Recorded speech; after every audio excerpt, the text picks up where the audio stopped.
하박국 선지자는 남유다 왕국이 거의 왕국의 촛불이 꺼져가는 시기 하나님 앞에서 부름을 받아서 하나님의 말씀을 선포했던 선지자입니다. 그가 둘러볼 때에 그가 처해 있던 그 상황 속에서 볼 수 있는 것은 겁탈, 강포, 폭행, 폭정, 사람들의 생각의 타락, 행동의 타락, 망해가는 왕국의 암울한 부분, 그런 것만 보게 되었습니다. 그래서 하나님 앞에서 그가 부르짖고 있습니다. 하나님, 언제까지 제가 이 모습을 계속 보고 있어야 합니까? 하나님, 왜 대답을 안 해주십니까? 그의 이 믿음 안에서의 갈등, 간절한 하나님의 공의가 회복되는, 하나님의 다스리심이 회복되는 그 순간을 보고 싶어하는 믿는 자의 이 기도 속에서 우리는 그 아픔을 충분히 느낄 수가 있습니다. 이 구절을 읽으면서 저는 시편 73편을 기억하게 됩니다. 암담한 상황 속에서 하나님 앞에 부르짖었던 시편 73편 시편에 이런 표현이 나옵니다.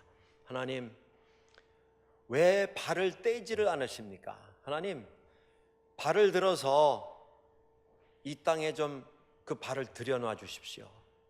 하나님, 언제까지 하나님께서는 그 오른손을 하나님의 품에 넣고 계시겠습니까?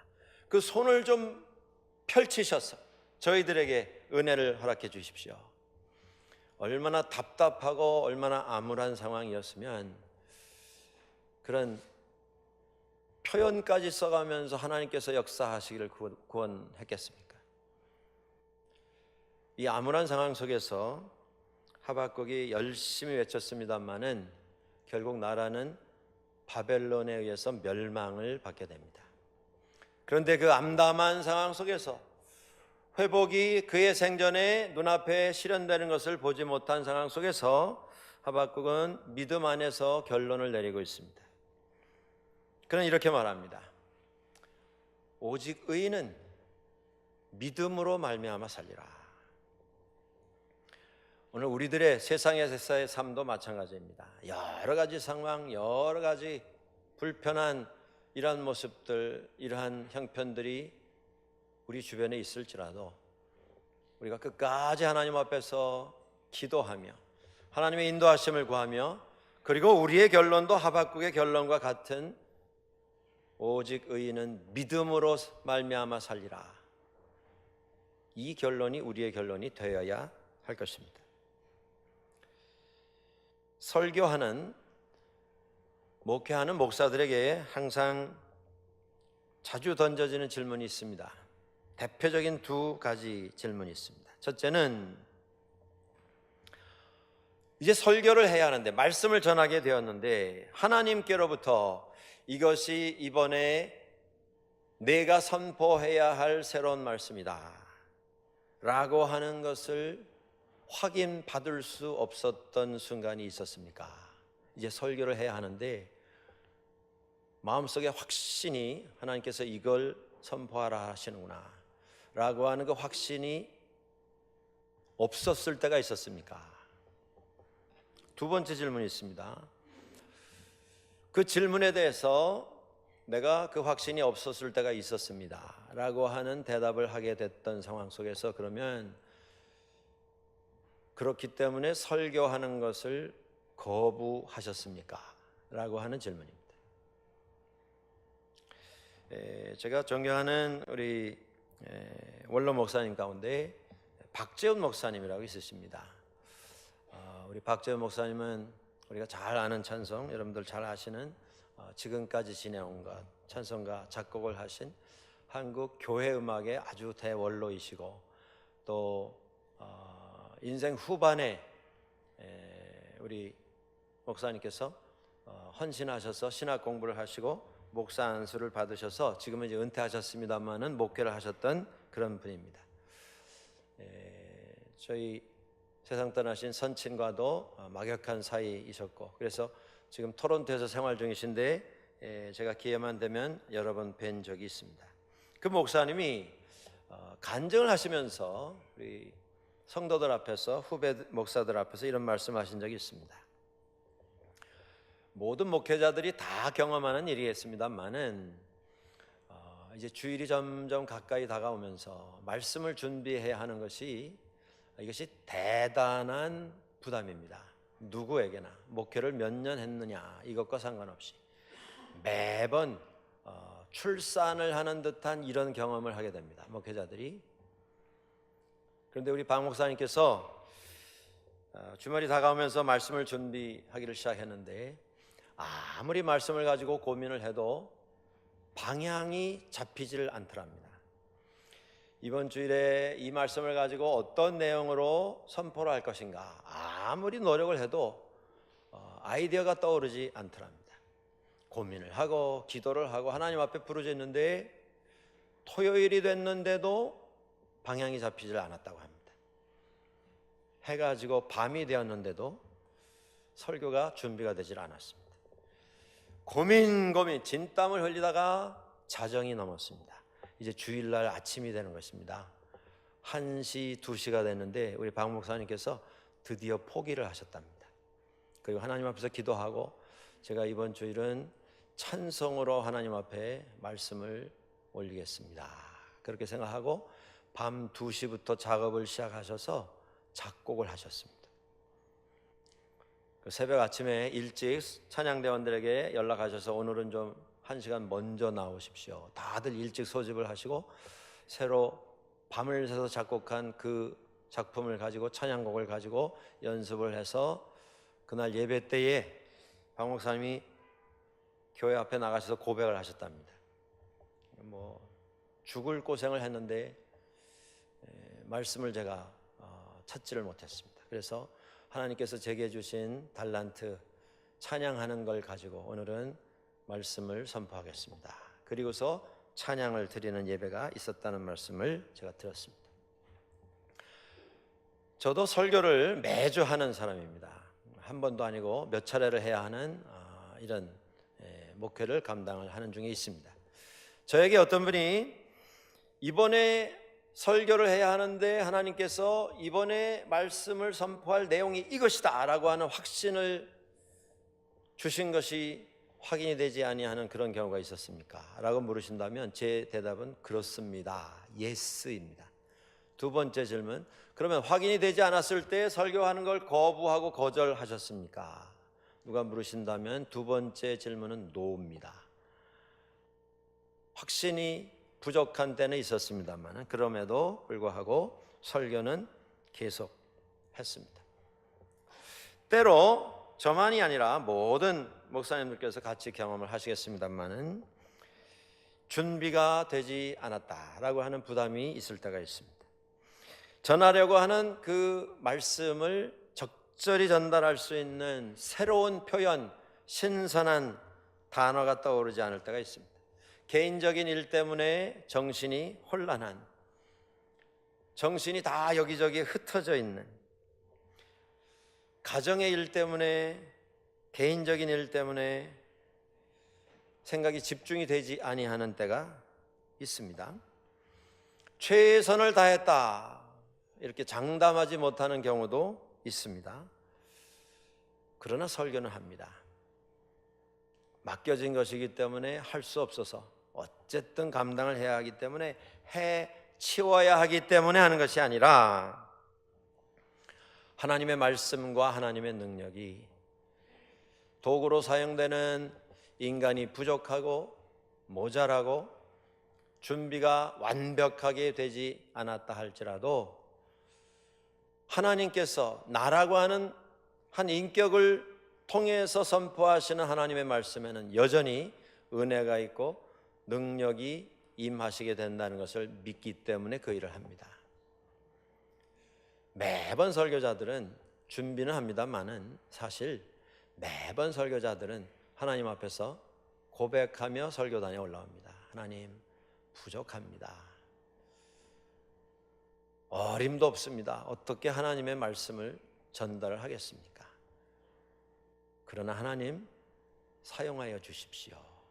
그 고백을 가지고 설교단에 올라오게 되는 것입니다. 사도 바울은 그가 평생을 통해서 목숨을 걸고 말씀을 전했습니다마는 그런 고백을 그의 서신에서 여기저기에서 여러 차례 고백을 하고 있습니다. 내가 마음은 원인데 생각은 있는데 하는 행동을 보면 나는 정반대의 일을 하고 있다. 계획은 이렇게 가지고 있는데 나오는 결과를 보면 정반대의 결과를 만들 때가 있다. 오호라, 나는 곤고한 자로다. 나는 하나님 앞에서 정말 죄인이고 부족한 자이고 형편없이 준비가 갖추어지지 않은 사람이다. 그렇게 고백합니다.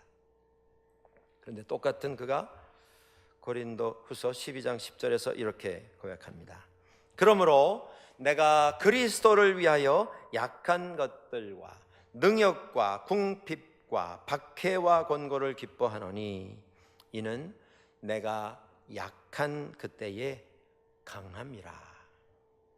나는 약하지만 약한 나를 사용하셔서 하나님께서 하나님의 강력한 은혜, 강력한 사랑, 구원의 메시지를 선포하시기에 나는 하나님 앞에 이 고백을 가지고 이제까지 쓰임을 받고 있습니다. 그런 고백입니다. 그렇습니다. 누가 완벽해서 하나님을 대언할 수가 있습니까? 누가 완전하여서 하나님을 대행할 수가 있겠습니까?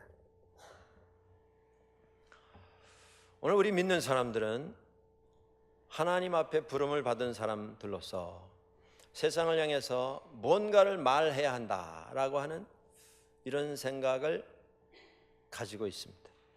우리가 믿는 사람으로서 하나님을 대행해서 무슨 일인가 이 땅에서 내가 진행을 해야 한다라고 하는 부담이 우리들에게 다 있습니다. 그런데 여기서 우리가 하나 깨달아야 할 것이 있습니다.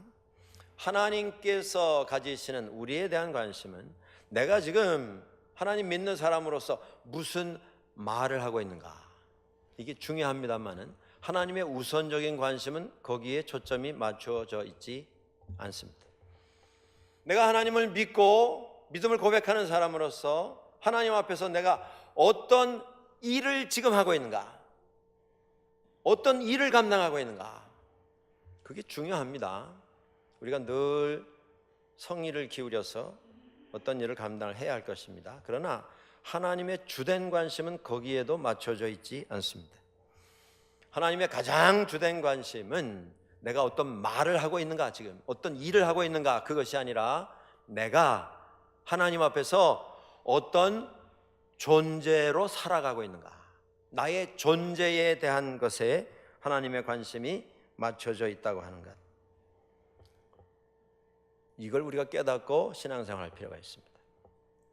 주변에 어떤 분이 어려움을 당해서 우리가 그분들에게 뭔가를 좀 도와드릴 일을 찾아야 하는 때가 있을 수가 있습니다. 큰 상처를 받아서 뭔가 좀 위로의 말씀을 전해야 할 때가 있습니다. 그런데 그때에 막상 뭐라고 말씀을 드려야 이분의 마음에 좀 평화가 찾아올까 고민은 되는데 그 단어를 찾지 못하는 때가 있지 않습니까? 정말 어려울 때는 우리가 위로할 말을 찾지를 못합니다. 정말 큰 어려움이 있을 때 무슨 일을 해서 그분들의 그 상처를 우리가 좀 덜어드릴 수가 있겠습니까? 그때 우리가 할 수 있는 가장 최선의 일이 무엇입니까? 아무 말도 하지 않는 것입니다. 그리고 그분 곁에 그냥 같이 있어주는 것입니다. 기도하는 마음으로. 말이 필요가 없습니다. 뭘 해서 그분의 좀 부담을 덜어드리는 게 아니라 내가 당신을 위해서 기도합니다, 그 마음으로 같이 있어주는 것, 그게 가장 좋은 행동이라고 하는 말씀입니다. 그렇습니다, 여러분들.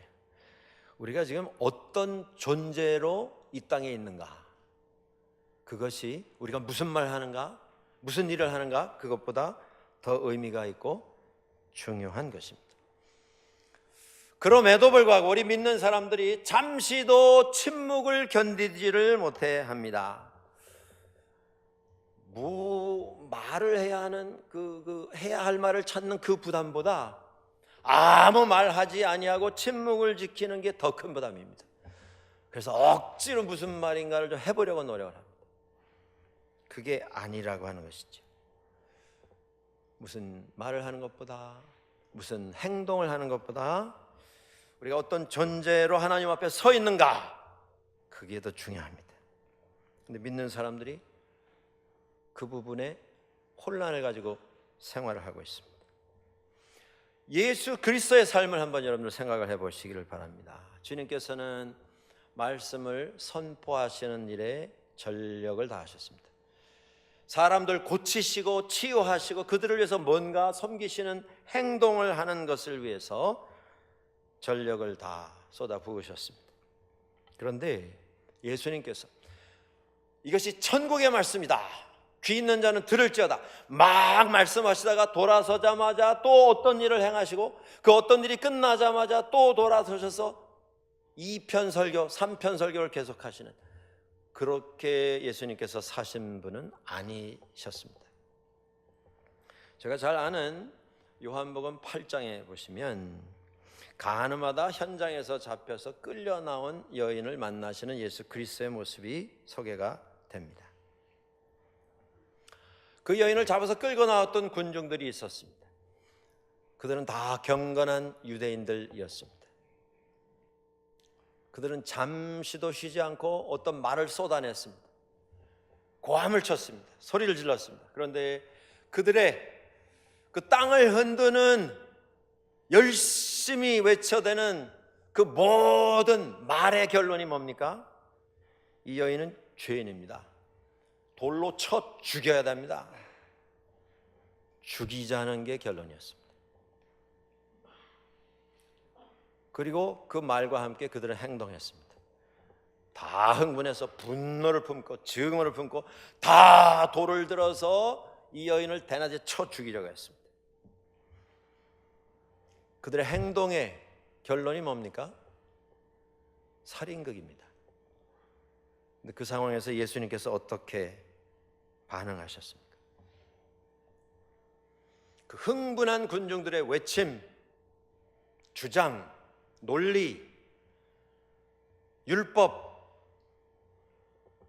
그것에 대해서 예수님께서는 아무 말도 하지 아니하셨습니다. 쳐 죽이려고 하는 흥분한 군중의 행동에 대해서도 아무 얘기도 하지 아니하셨습니다. 주님의 반응은 침묵이었습니다. 그러나 그 침묵은 말보다도 더 강한 말이었고 어떤 행동보다도 더 위대한 행동이었습니다. 왜냐하면 그의 침묵은 사랑의 침묵이었기 때문입니다. 죽이는 말이 아니라, 죽이는 행동이 아니라 살리는 침묵, 구원하시는 침묵이었기 때문입니다. 예수님의 행동에서 우리의 믿음의 모습을 좀 점검할 필요가 있습니다. 우리는 쉴 새 없이 말하고자 합니다. 그리고 그 말한 것이 모든 사람들을 설득하고 그 결과가 만들어지도록 쉴 새 없이 또 행동하려고 하는 이런 부지런함을 가지고 있습니다. 그런데 그것이 최선이 아닐 때가 너무 많다고 하는 것입니다. 주님의 침묵의 소리를 좀 들으실 필요가 있습니다. 20세기에 잘 알려진 에릭 프롬이라고 하는 철학자가 있습니다. 사회학자입니다. 그가 쓴 책이 많은 분들의 관심의 대상이 되었었습니다. 그 책의 제목이 이렇게 되어 있습니다. To have or to be. 소유냐 존재냐. 이 세상은 한순간도 끊임없이 계속해서 외쳐댑니다. 인생 한 번 사는 인생인데 한 번 사는 인생 속에서 세상에서 인정받아야 될 것 아니냐. 사람들에게 인정을 받고 그 인정받은 만큼 대접을 받는 그런 삶을 살아야 성공이다. 인정받고 대접받으려면 가져야 한다는 것입니다. 소유를 통해서 인정받을 수 있다고 하는 것입니다. 공부도 잘해서 좋은 성적을 가져야 하는 것이고, 그 결과에 좋은 학교에 가서 좋은 졸업장을 가져야 하는 것이고, 그 졸업장 가지고 좋은 회사에 들어가서 좋은 직장을 잡아서 더 많은 월급을 가져야 하는 것이고, 그곳에서 점점 승승장구 승진해서 중요한 요직까지 올라가서 그 자리를 가져야 하는 것이고, 그래서 사람들에게 부러움을 받아야 하는 것이고 존경을 받아야 하는 것이고, 다 가져서 어떤 자리를 확보하고 그 자리에 합당한 대접을 소유해라. 그러면 성공이다. 근데 그것보다 더 중요한 게 있다고 하는 것입니다. 다 가져도 존재로서의 의미를 찾지 못하고 가지는 것만 쫓아다니다가 인생 끝나면 그건 헛산 것이라는 것입니다. 존재가 중요한 것이지 소유가 중요한 게 아니다. 인생 거꾸로 살면 안 된다. 성경은 그 말씀을 태초로부터 선포하고 있습니다. 우리가 하나님의 피조물 들로서 인간으로서 하나님 앞에서 어떤 존재로 살아가느냐, 이게 더 중요한 것이지 무슨 말을 꼭 해야 하고 무슨 행동을 꼭 해야 하는 그것이 인생을 의미 있게 하는 건 아니라고 하는 것입니다. 성경에 하나님께서 자기 자신, 당신 자신께서 어떤 존재이시다라고 하는 것을 소개한 장면이 몇 군데 나옵니다. 대표적인 것이 우리 출애굽기에 모세를 부르시는 하나님의 부르심에 나오는 장면입니다. 모세가 하나님 앞에서 도전하면서 질문했습니다. 저보고 지금 애굽 땅에 내려가서 유대 사람들, 이스라엘 사람들 구원하라 하시는데 도대체 당신은 누구시길래 저를 거기다가 보내려고 하십니까? 제가 그 말씀 듣고 애굽에 내려갔을 때에 이스라엘 사람들이 저에게 누가 너를 보냈느냐? 너를 보내니가 누구이길래 우리가 내 말을 들어야 하느냐? 이렇게 질문을 한다면 제가 뭐라고 대답해야 하겠습니까? 그때 하나님께서 자신에 대해서 그렇게 말씀하십니다. 나는 스스로 있는 자다. 영어 표현에 이렇게 나옵니다. I am who I am. 그걸 직역을 하면 나는 나다, 그런 뜻입니다. 이 말씀 속에 인간의 단어로 다 표현할 수 없는 깊은 뜻이 내포가 되어 있습니다. 이 말씀은 하나님께서 나는 스스로 존재하는 그런 자이기 때문에 내가 하나님이다 라고 말씀하시는 것입니다. 내가 이것을 했다, 한번 돌아봐라. 저것이 내 소유다, 이것도 내 것이고 내가 이런 말도 했고 이런 약속도 했다. 이 위대한 모든 것을 행한 그 존재가 나다, 그렇게 말씀하신 것이 아니라 나는 이 세상에 나를 인정하고 나에게 예배하는 한 인간이 없더라도, 세상에 한 사람도 나에게 예배하는 사람들이 없더라도 그 순간에도 나는 여전히 하나님이다, 그런 말씀입니다. 그렇습니다. 하나님은 뭔가를 행하셨기 때문에, 무슨 말인가를 하셨기 때문에 그것 때문에 예배를 받으시는 분이 아니시라. 그분은 하나님이셔서 우리와 함께 존재하시기 때문에 우리가 그분을 예배하는 것입니다. 어떤 말을 하셨기 때문에 예배하는 것 아니고 어떤 행동을 하셨기 때문에 우리가 예배하는 것이 아니라 하나님은 하나님이시기 때문에, 하나님은 하나님으로 존재하시기 때문에 우리는 하나님 앞에 예배하는 것입니다. 그는 이미 계셨고 지금도 계시고 앞으로도 계실 분이기 때문에 우리는 그분을 예배하는 것입니다. 그렇습니다. 하나님은 우리 가운데 영원히 존재하시는 하나님이시기 때문에 그분을 우리는 예배합니다. 우리들도 마찬가지입니다. 우리가 무슨 말을 해서 위대해지는 게 아니고요, 어떤 행동을 해서 위대해지는 것이 아니고 우선적으로 하나님 앞에서 우리가 어떤 존재로 살아가고 있는가, 이 부분이 확인되어야 합니다. 점검이 되어야 합니다. 바른 생각, 바른 판단, 바른 선택을 할 수 있는 준비가 되어 있는가, 그 다음에 말도 따라오고 행동도 따라가게 되는 것이지 이것이 뒤집어지면 안 됩니다. 제가 이제 목회 여러 해를 이렇게 하면서 점점 저도 이제 은퇴를 생각하는 이런 시점으로 다가가고 있습니다. 그래서 우리 후배 우리 목회자들과 말씀 나누면서 앞으로 뭐 시간이 얼마나 남아 있는 것 같습니다. 이런 얘기를 하다 보면 항상 변함없이 저에게 던져지는 질문이 있습니다. 후배 목사님들이 은퇴 얘기를 하다 보면 열이면 열 똑같은 질문을 합니다. 그 질문이 이겁니다. 은퇴하면 뭘 하실 겁니까? 라고 묻습니다. 처음에는 그 뭐 당연한 질문이고 이렇게 저렇게 대답을 해보려고 노력을 했는데 앉아서 은퇴 얘기할 때마다 똑같은 질문이 나오니까 제가 좀 피곤해졌습니다.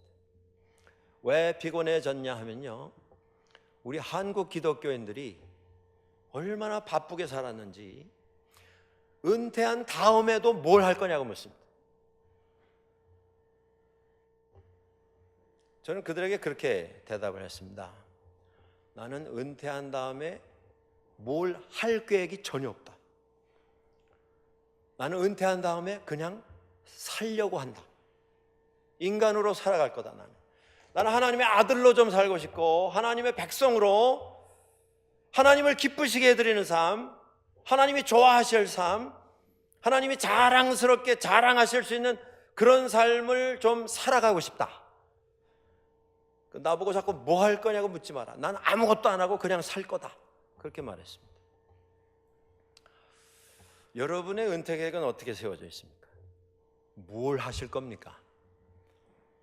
그 계획 이전에 내가 어떤 존재로 살 건가? 그걸 먼저 확인하셔야 할 겁니다. 우리는 너무 부지런하게 뭔가를 말해야 하는 것으로 생각합니다. 뭔가를 어떤 행동을 해야 하는 것, 어떤 일을 해야 하는 것으로 생각합니다. 그건 2차적인 것입니다. 하나님 앞에서 내가 어떤 존재로 살아갈 것인가, 그게 더 중요합니다. 우리가 할 말을 찾지 못할 때가 있을 수 있습니다. 뭘 해야 할지 방향이 잡히지 아니하는 이런 때가 있을 수 있습니다. 그러나 거기서 좌절감을 느끼실 필요는 없습니다. 왜냐하면 아무 말을 하지 못하더라도, 아무 일을 하지 못하더라도 나는 여전히 하나님 앞에서 소중한 하나님의 자녀이기 때문입니다. 아름다운 존재이기 때문입니다. 잘 알려진 헨리 나우엔이 이런 말을 합니다. 우리 믿는 사람들의 인간의 존재 가치는 우리가 가지고 있는 나라고 하는 인간의 사용 가치보다 훨씬 위대한 것이다. 내가 어떤 일을 할 수 있는가, 어떤 기술이 있는가, 어떤 달란트가 있는가, 내가 일하면 1년에 얼마를 벌 수 있는가, 내 사용 가치, 그게 중요한 게 아니고 나의 존재 가치, 하나님의 관심은 나라고 하는 존재에 있는 것이지 내가 얼마짜리인가에 맞춰져 있지 않다. 그렇게 말합니다. 우리가 아름다운 존재로 살아가면서도 어떨 때는 꼭 좀 말을 해야 할 필요가 있지 않습니까? 어떤 일을 해야 하는데 그것을 찾지 못하는 때가 있지 않습니까? 칼라일 마니라고 하는 사람이 이런 제안을 합니다. 살아가면서 하나님께서 침묵하시는 것처럼 느껴질 때, 하나님으로부터 아무 음성이 들려오지 않는 것처럼 느껴질 때, 그때 가장 좋은 선택은 뭐냐면 제일 마지막에 하나님께서 뭐라고 말씀하셨나? 그걸 찾아서 그걸 계속하면 된다. 새로운 거 찾으려고 하지 말고 제일 마지막에, 그것이 어제일 수도 있고 지난주일 수도 있고 작년일 수도 있겠습니다. 하나님께서 제일 마지막에 나에게 깨달음으로 허락하신 그것이 무엇인가? 그걸 찾아서 그걸 계속 진행하는 것, 그것이 최선의 선택일 수 있다. 무슨 얘기입니까? 할 말을 찾지 못할 때 너무 조급해하지 말라는 것입니다. 뭔가 새로운 거, 획기적인 걸 하지 못해서 조바심 내지 말라는 것입니다. 왜냐하면 하나님께서는 절대 우리에게 우리가 어떤 사람을 향해서 줄 수 있는 것 이상의 것을 주도록 요구하시는 분이 아니시기 때문입니다. 하나님께서는 우리가 할 수 있는 그 어떤 그 일 이상의 것을 하도록 기대하시는 분이 아니십니다. 이 세상 모든 사람을 감동시킬 수 있는 그런 말을 매번 할 것을 기대하시는 분이 아니십니다. 그러나 우리가 할 수 있는, 그것이 적은 것일지라도 우리가 할 수 있는 일, 그 일을 최선을 다해서 정성을 다해서 정직한 마음으로 겸손한 마음으로 진행하는 것, 그걸 원하십니다.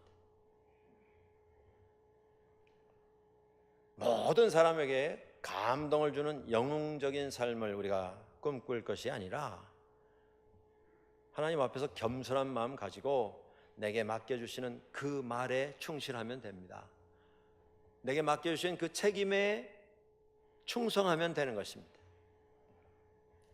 그렇게 하면 하나님께서 우리가 해야 할 그 다음 말도 맡겨주십니다.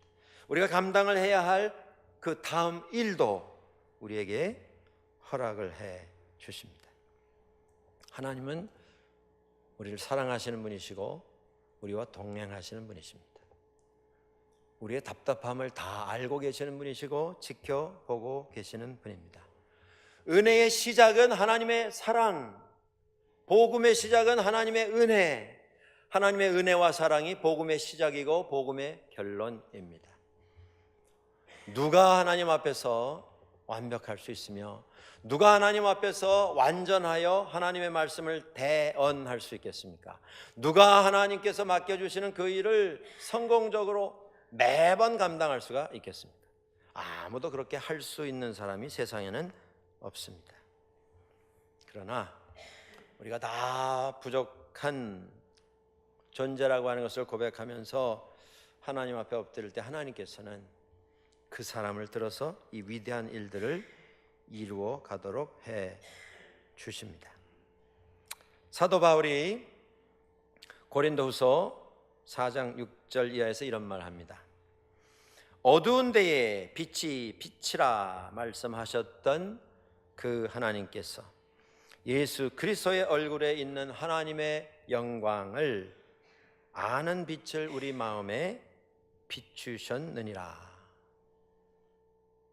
우리 마음속에 어둠밖에 없었는데 하나님께서 하나님의 영광을 아는 빛을 우리 마음속에 비춰주셨습니다. 이어집니다.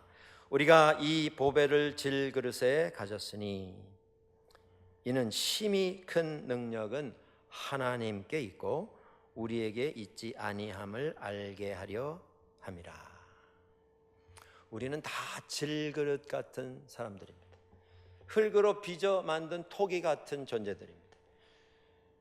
누가 이 질그릇에 하나님의 말씀을 담을 수 있고 하나님의 능력을 담을 수가 있습니까? 아무도 할 수 없습니다. 그러나 겸손한 마음으로 하나님께서 나에게 허락해 주셨던 그 말, 그 말씀에 순종하고 충실하고 내게 맡겨주신 그 사역, 그 섬김에 순종하여 정직하게 성실하게 섬길 수 있다면 그 질그릇의 하늘의 보화를 하나님께서는 채워주시는 것입니다. 사순절이 시작이 되었습니다. 여러분들 이 기간 더욱더 깊은 기도 가운데 들어가시고 하나님 앞에서 뭔가 새로운 말을 내가 해야 할 터인데 뭔가 내가 위대한 역사를 해야 할 터인데 그 마음은 내려놓으시고 조용히 하나님의 말씀을 기다리며 주시는 말씀을 전하고 맡겨주시는 사역을 감당하는 온 교회가 될 수 있기를 주의 이름으로 간절히 축원합니다. 기도하겠습니다.